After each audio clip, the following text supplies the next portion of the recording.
Today on the podcast, you'll hear my interview with Kayaian, author, speaker, and career and mindset coach for creatives.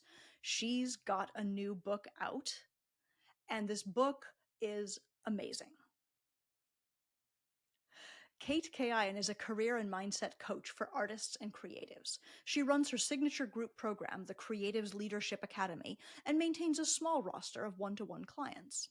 Kate started her podcast, Tales from the Lane, in 2023 as a career and lifestyle-focused resource geared toward creative entrepreneurs. Her first full-length book, Beyond Potential, a guide for creatives who want to reassess, redefine, and reignite their careers, came out on March 25th. A former professional cellist, she attended the prestigious New England Conservatory of Music and went on to have a thriving career, performing with several Grammy Award-winning groups and touring as a solo and chamber musician. When the pandemic hit in early 2020, she pivoted to the online space and she's never looked back. She lives on the beautiful island of Bermuda with her husband and rescue pup, Tango, and spends her days working with clients, writing, running, gardening, and serving on several nonprofit boards.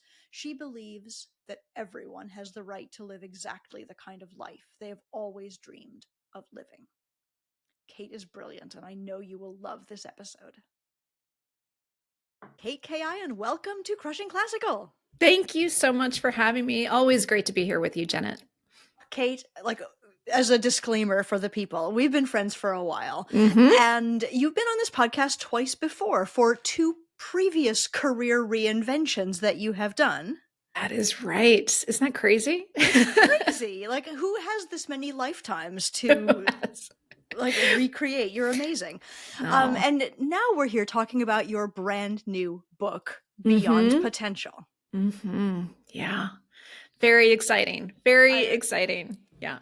I'm thrilled. So, okay, as a quote unquote gifted and talented kid from the 80s, the word potential has a little bit of trigger to me. Jennet is not living up to her potential. Jennet could be working harder. These are lines I remember seeing on my report card. What is potential to you? What are we talking about here? Potential is what we're capable of.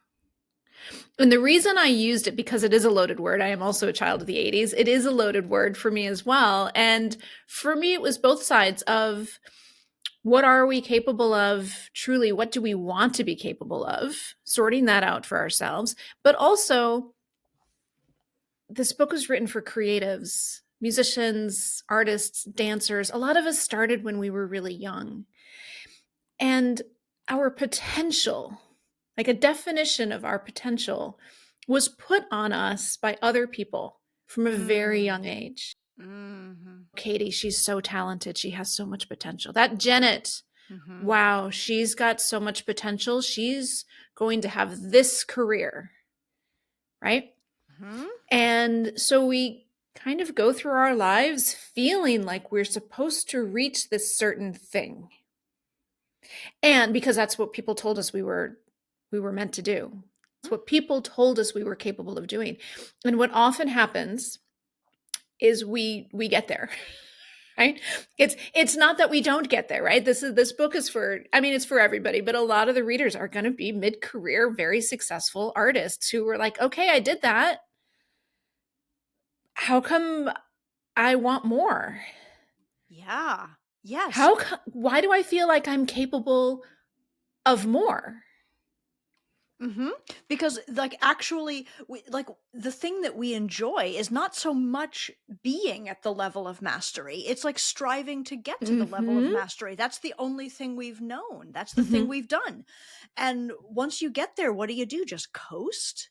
Yeah. Just yeah, be? That's exactly what people are struggling with. And I hear so many times when I talk to potential clients or when I just talk to friends and colleagues in the arts world, this successful artist who has shown their works everywhere and, very well compensated for their work.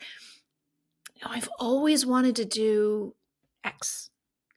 I've always wanted to do that. I always thought it would be cool to do this thing. Right. It's like, well, why haven't you? Oh, I don't know. I like, that's just not, other people do that. Mhm. Right. And so what this book is meant to do is to break down again what your old stories were. What's the old definition of your potential? What new definition of potential can you write for yourself? Mhm. And then how do you go after that thing? Amazing. It's like hitting me right where I live because I am indeed one of those people who Oh, like let's I'm talk. oh my gosh, right? I'm at a certain place. I'm like, but wait, what if I did this? What if I did this? And it feels I'm just gonna name this for me. It feels very scary to think about stepping out in a direction where I might not already be awesome. Mhm. Where like I'm highly trained in classical music. Yeah, yeah. Imagine being visibly a beginner at something. Mhm. Mhm. Terrifying. It is terrifying. I mean, okay, so I moved to Bermuda a number of years ago because I was dating a guy. He's now my husband, and he lived in Bermuda. He's a big sailor. He Mhm. loves sailing, right? And the first few times I would come to visit, it would just be like over a weekend, just jet over from Boston, and he would have racing all day Saturday, all day Sunday. And so if I wanted to spend any time with him, I was out racing sailboats with him. I've never been on a sailboat before, right? Like, and I hated it. I hated it, hated it, hated it. And I told him, I said, listen, the only thing I do in my life is play the cello. I get up on stage and I play the cello, and I know how to do that. I've done it since I was 5 years old. I'm highly trained. I know absolutely what needs to be done. I have practiced the piece a gazillion times. I could play it in my sleep. When I get on a sailboat, it's like I walked onto a stage and somebody handed me a trombone. And I'm like, what do you want me to do? Or like sat me down at a piano and said, okay, play the Rachmaninoff second piano concerto. I have no idea what I'm doing. And it's terrifying. And I have had to train myself to show up with a little bit of courage because when you're a beginner, as you said, especially after a lifetime of not being a beginner, of being an expert at what you do, Mhm. trying something new, we always expect that we're going to have that same level of confidence, or we wait for that same level of confidence that we feel when we're with our instrument, right? You're not going to have that.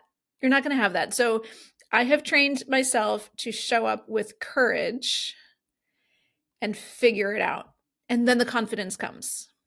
The confidence comes later. You know, this is a thing that I coach people to do as well, Mm-hmm. and it's a hard message to hear Mm-hmm. because like what good is courage if I'm just not good enough at it yet? If I'm like how do I know when I'm good enough to have confidence, to have Mm-hmm. courage? Well, if you're not having a really good time, then it's not quite the right thing. Right? So if you can muster the courage, which Mhm. is the hardest part, right? You've got to muster that courage and you show up and you do that thing. Right? I just interviewed a woman for my podcast. She's a stylist and she had been in banking. Alyssa Beltempo, she's phenomenal. She had a career in finance and she wanted to go into fashion, right? So she decided to work in a retail store. Mhm. And it wasn't quite the right fit.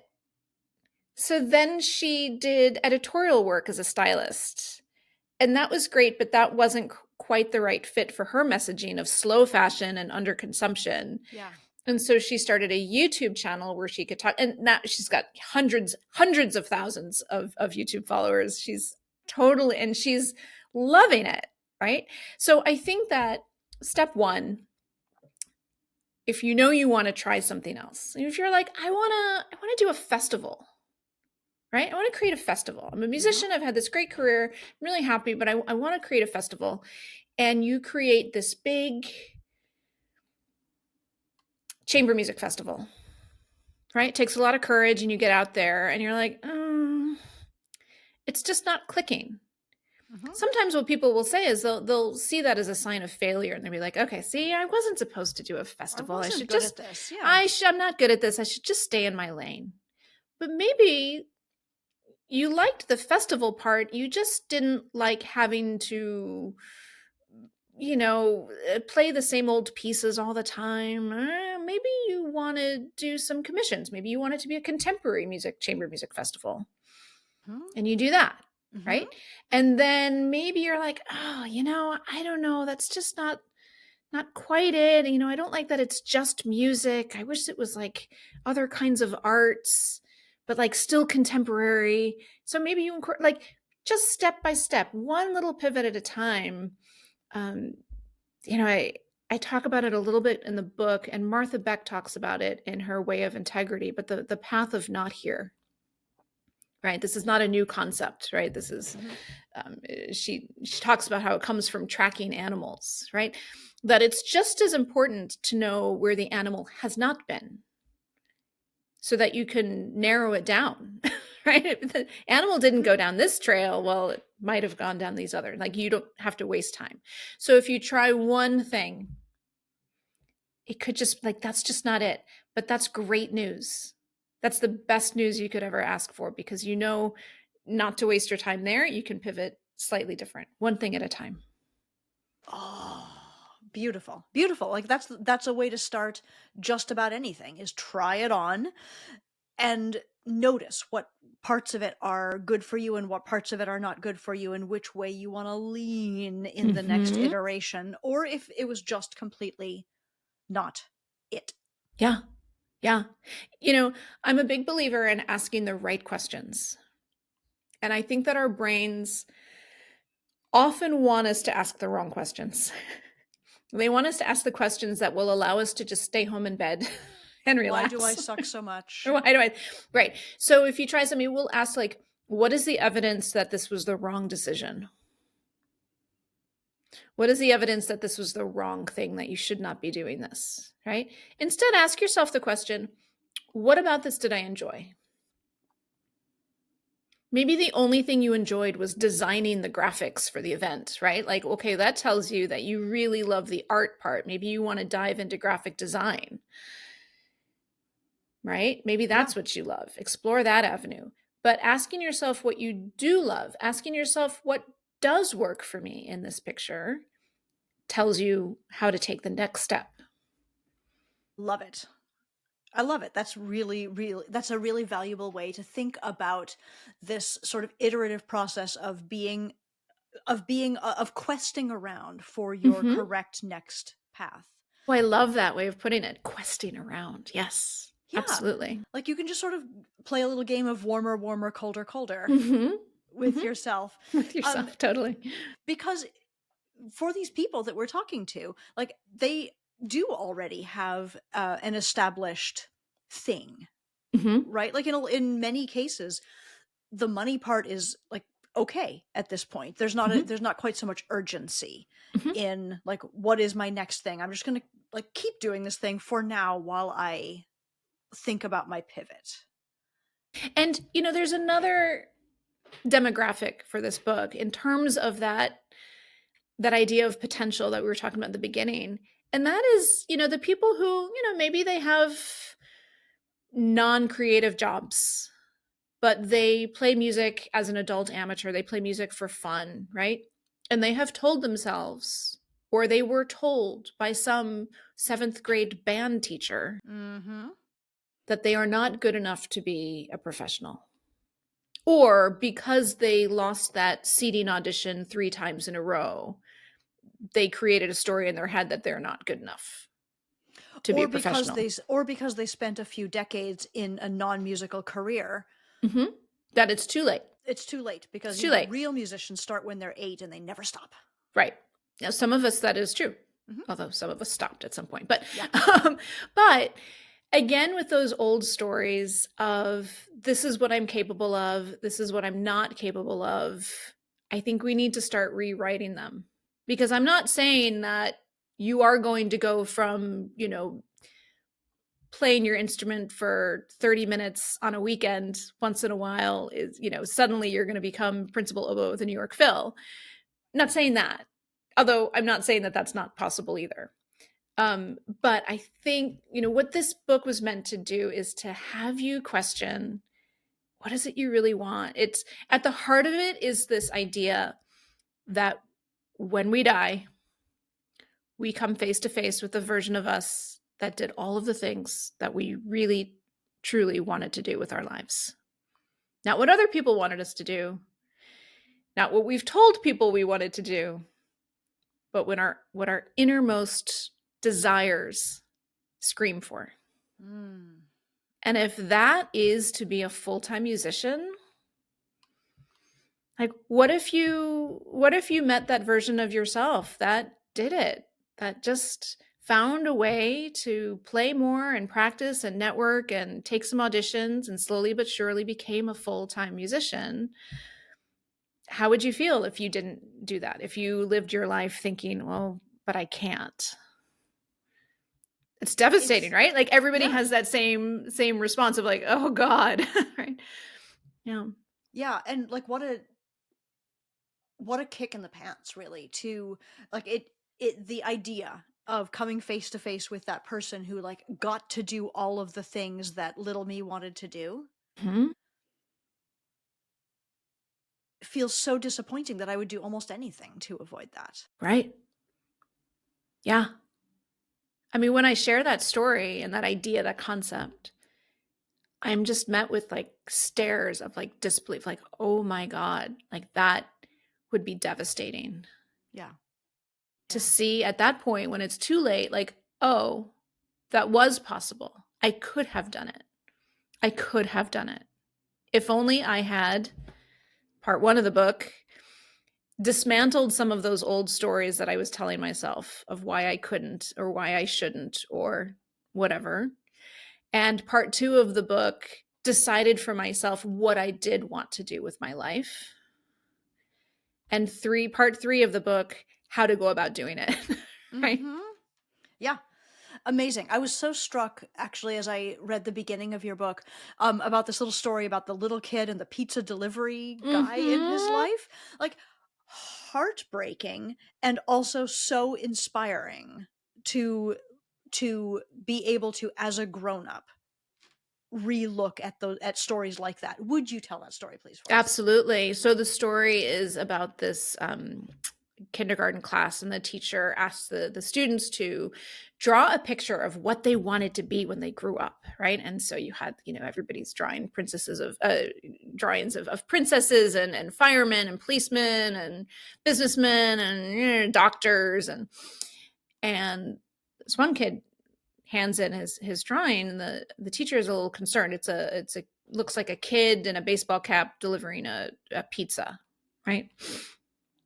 And so the teacher called the parent just to ask about this question, and the parent said, mom said, well, that would be his cousin James. His dad is in jail. His brother died of a drug overdose.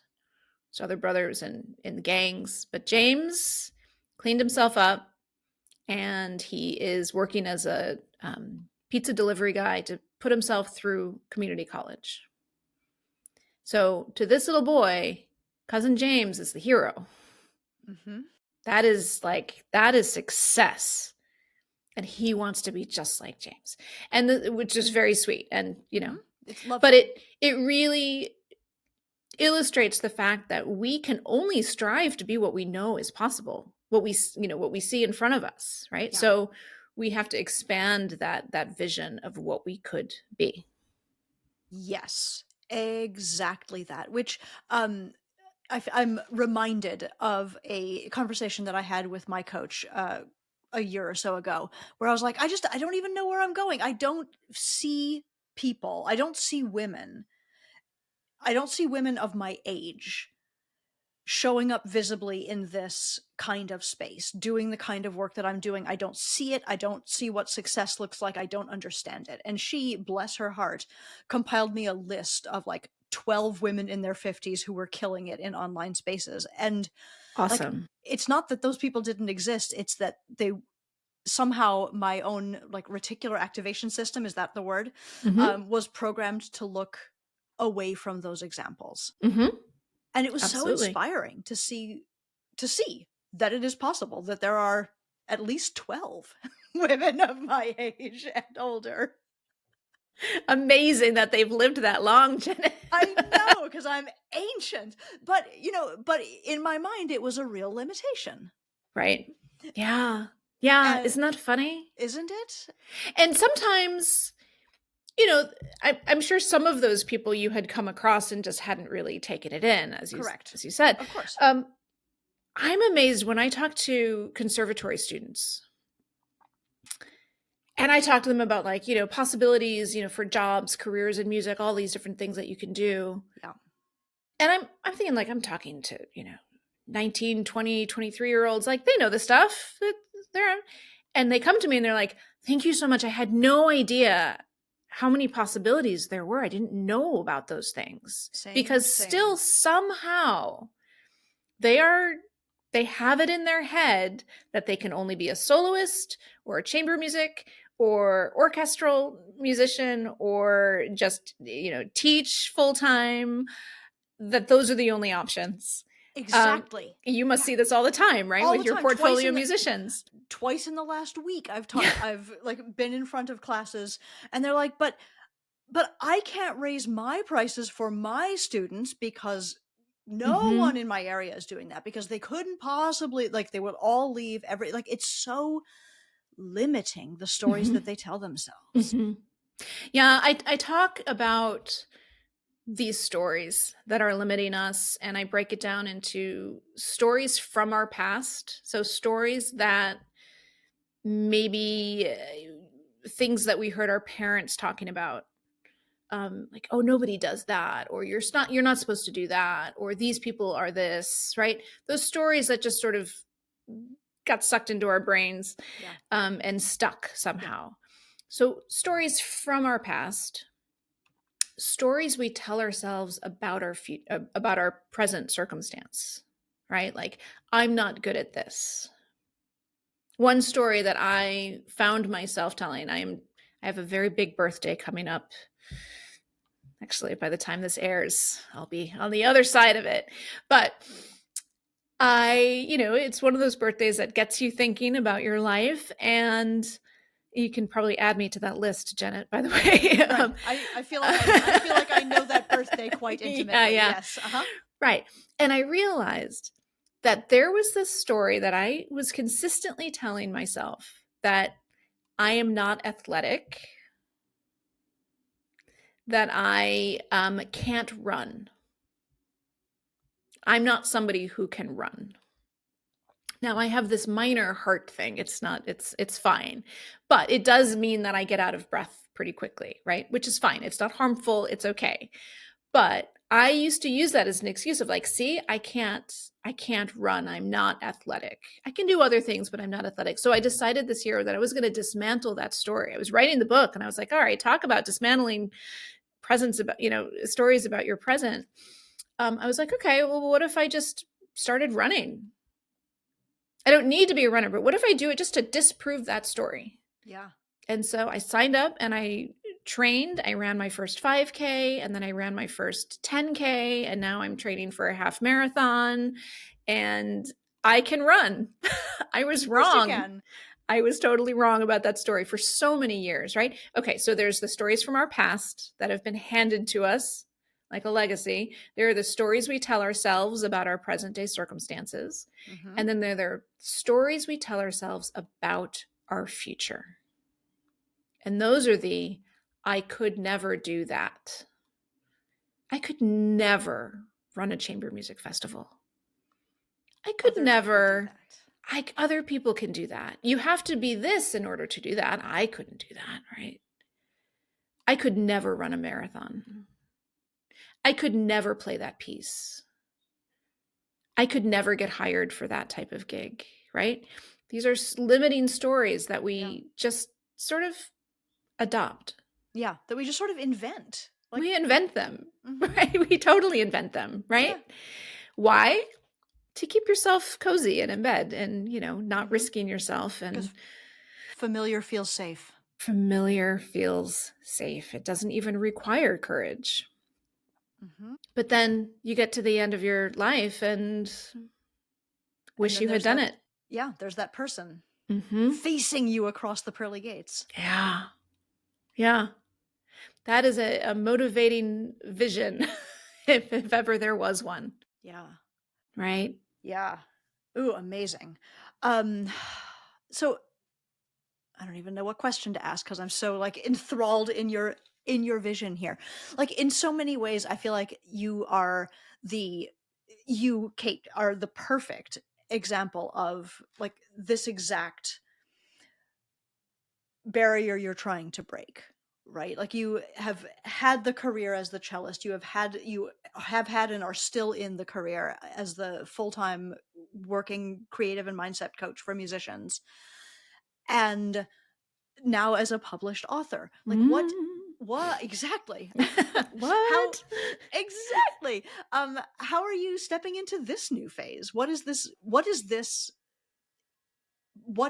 book unlock for you in terms of your next potential? Honestly, a little bit of annoyance. I'll tell you why. I know that's a funny thing to say. I mean, I'm thrilled. Don't get Yep. me wrong. I love this book. I loved writing it. But growing up, um, my mother, who was a librarian, always told me that I should be a writer. Kate, you should be a writer. You're such a great writer. You should be a writer. I was like, shut up. I'm a cellist. Go away. I just want to be a cellist. Right. Huh? And, I took honors English classes and did the thing and passed. I did okay, but I never really put much time or effort into it. And went on my journey of being a cellist. But I always wrote. I think I started a journal when I was maybe 9 or 10, and I think I have probably written what Julia Cameron calls morning pages, but I think I have written morning pages every single day of my life since I was 9. Wow. I was a latchkey kid. I was pretty lonely. Both my parents worked full time. And I would just write almost to keep myself company. Like I had to get my thoughts out of my head and I would just put them on paper. It was just the most natural thing. Maybe my mother had been reading my journals the whole time. I was like, oh, this girl can write, but I hope not. But yeah, so it's something that has actually been a part of my life forever. And so now that I've been doing it more and I see how true it feels to me, I feel more like myself than I ever have. And that moment when you're like, oh my God, my parents were right. That's an annoying moment, but a good one. Yeah. It's a good one. Yeah. Oh, I'll take it. yeah, no, that's gorgeous, gorgeous. And of course, anyone who has been following you knows that for years and years you've been writing the blog Tales from the Lane. Knows that your work is like consistent and polished and inspiring and like just shows up every week on the dot.